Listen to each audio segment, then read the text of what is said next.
To organize the 2022 FIFA World Cup is Qatar. La prochaine Coupe du Monde, et oui, elle aura lieu en 2022 au Qatar, une attribution entachée déjà d'accusations de corruption, où les morts de travailleurs sur les chantiers des stades ont déjà fait couler beaucoup d'encre. L'émirat est aussi fortement critiqué sur les conditions de travail des ouvriers.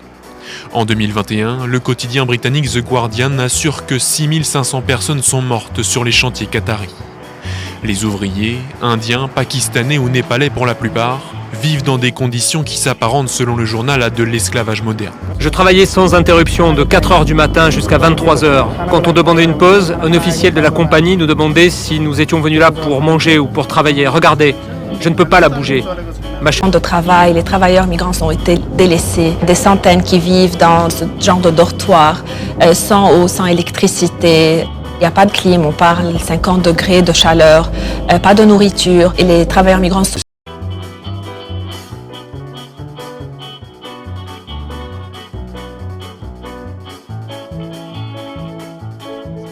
On est en train aussi de, par exemple, travailler au sein d'Amnesty sur la Coupe du Monde au Qatar. Bon, c'est demain. Hein.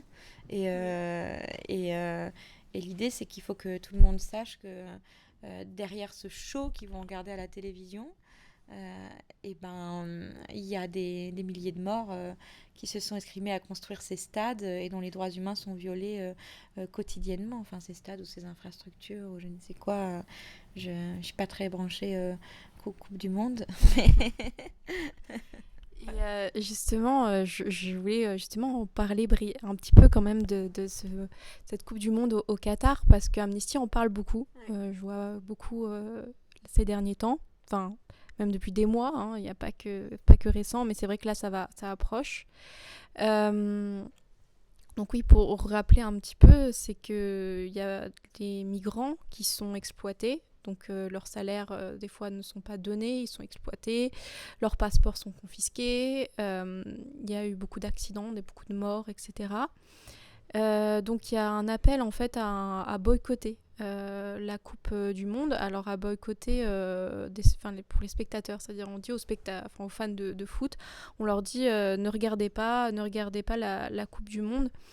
Et moi je m'interroge et je me dis est-ce que pour vraiment faire changer un petit peu les choses, est-ce qu'il ne faudrait pas plus s'attaquer aux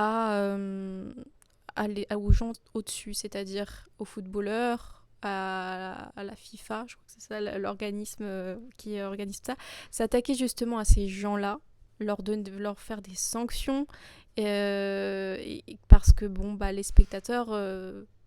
ils sont un peu pas faire grand chose je pense, mais plutôt vraiment s'attaquer au gros, on va dire. Je sais pas ce que t'en penses. Alors moi je suis tout à fait d'accord avec toi, et Amnesty est aussi complètement d'accord avec toi, j'imagine, dans son ensemble, parce que Amnesty n'appelle absolument pas au boycott de la Coupe du Monde. Chacun est libre de décider s'il veut regarder ou pas les matchs de la Coupe du Monde. Mais en revanche, ce qu'on demande, c'est réparation à la FIFA, justement. C'est-à-dire qu'elle vienne, sachant que la FIFA, c'est un organisme qui va gagner des milliards et des milliards d'euros suite à cet événement, à l'organisation de la Coupe du Monde au Qatar. Donc ce qu'on demande, c'est réparation pour les violations des droits humains qui ont été subies par ces gens, qui sont encore subies par ces gens. Le Qatar, c'est une population qui est majoritairement immigrée, toute leur main-d'œuvre est immigrée. Et donc ce sont des gens qui se retrouvent... qui vivent dans des situations qui vivent dans des lieux de délabrement pas possibles. Il faut vraiment rappeler ce que c'est. Ils vivent dans des lieux de délabrement. Ils n'ont pas accès aux soins. Ils n'ont aucune mobilité. Ils ne peuvent pas voyager. Ils ne peuvent pas sortir du territoire. Ils n'ont pas de jours de congé. Ils sont dans un système qui est complètement stakhanov et qui les exploite en fait jusqu'à l'os. Il y a énormément d'accidents, bien évidemment. Il n'y a pas d'accès aux soins aussi. Il y a un manque d'accès aux soins qui est tragique. Donc il y a un système d'exploitation aussi, de retrait des passeports et des papiers, etc. pour qu'ils se retrouvent finalement coincés dans ce système-là, donc pour essayer d'être la plus claire possible, pour savoir de quoi on parle. Et donc il y a eu un accord avec l'Organisation internationale du travail il y a quelques années, mais qui n'a pas été suffisamment respecté. Et donc ce que demande Amnesty aujourd'hui, c'est une réparation à la FIFA. Il y a une vidéo Freely aussi là-dessus. Il y a un épisode de Freely qui est sorti sur la Coupe du Monde au Qatar, justement, et les violations des droits humains qu'elles induisent. Donc on leur demande, c'est très difficile de quantifier des violations des droits humains et d'arriver à une somme. Donc on a essayé d'estimer ça. Et ce qu'on a fait aussi au niveau de la Belgique francophone, en tout cas, mais je crois que c'est un sondage qu'on peut retrouver aussi plus à échelle mondiale au sein du mouvement, c'est de mettre en relief le fait que l'opinion publique soutient ces sanctions. Et donc ça, c'est le plus important. Qu'elle regarde ou qu'elle regarde pas, au final, on s'en fout. Les conséquences, elles sont là. Les conséquences des violations des droits humains, les morts que ça a produit, les familles endeuillées, elles sont bel et bien présentes et elles sont pour l'instant pas prêtes de s'arrêter, même derrière les paillettes, la joie des téléspectateurs, etc., etc. Donc il y a cette responsabilité-là, il y a aussi le fait de responsabiliser les joueurs. Donc en Belgique, c'est ce qu'on a aussi essayé de faire, ce que mes collègues ont aussi essayé de faire, notamment ceux qui sont chargés du plaidoyer, etc., de rencontrer un certain nombre d'acteurs et de faire peser la question des droits humains au cœur de cette Coupe du Monde, qu'elle existe, qu'elle soit présente, qu'elle soit au milieu du terrain, en fait, vraiment. Que personne ne puisse voir qu'un ballon ce jour-là, ou que des stars, mais qu'on puisse voir aussi les morts qui ont dû exister ces morts qui ont été produites pour que ce spectacle puisse exister. Donc c'est ça l'enjeu, en fait. Même si ça reste difficile de quantifier. Donc l'opinion publique est vraiment favorable à ce que la FIFA prenne ses responsabilités et à ce que les sponsors, les grands acteurs qui entourent cette Coupe du Monde prennent ses responsabilités. On l'a vu avec l'émoi qu'a suscité la vidéo de Vincent Lindon aussi en France. Ça a été énormément partagé parce qu'il dit quelque chose de très limpide. N'importe qui aujourd'hui qui a du pouvoir doit être en capacité de s'en servir pour dire des choses utiles, parce qu'on est clairement en grand manque de...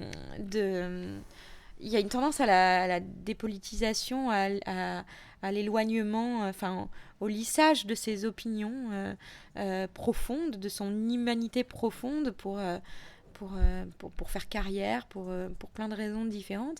Et sauf que quand on a du pouvoir, on a la capacité de changer concrètement la vie des gens, aussi beaucoup plus concrètement que des militants ou même des salariés ou même des bénévoles comme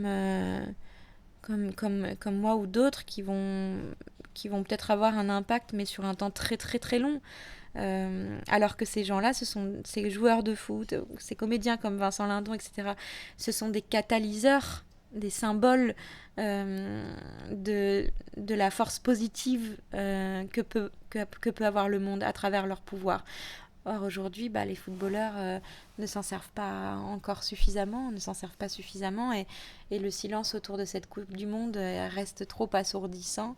Et donc voilà, alors qu'on voit l'émotion que ça suscite, on voit que les citoyens, les citoyennes, ils sont sensibles à cette question, que si on va interroger les gens dans la rue et qu'on leur demande est-ce que vous trouvez ça normal qu'il y ait des gens qui meurent au Qatar pour que la Coupe du Monde puisse se faire, qu'il y ait des travailleurs qui meurent au Qatar pour que cette Coupe du Monde puisse se faire, je pense que très peu de personnes répondraient non, moi ça me pose aucun problème, il n'y a pas de souci, ça ne m'empêchera pas de regarder ce spectacle et de prendre mon pied. Je pense que tout le monde, peu ou prou, répondrait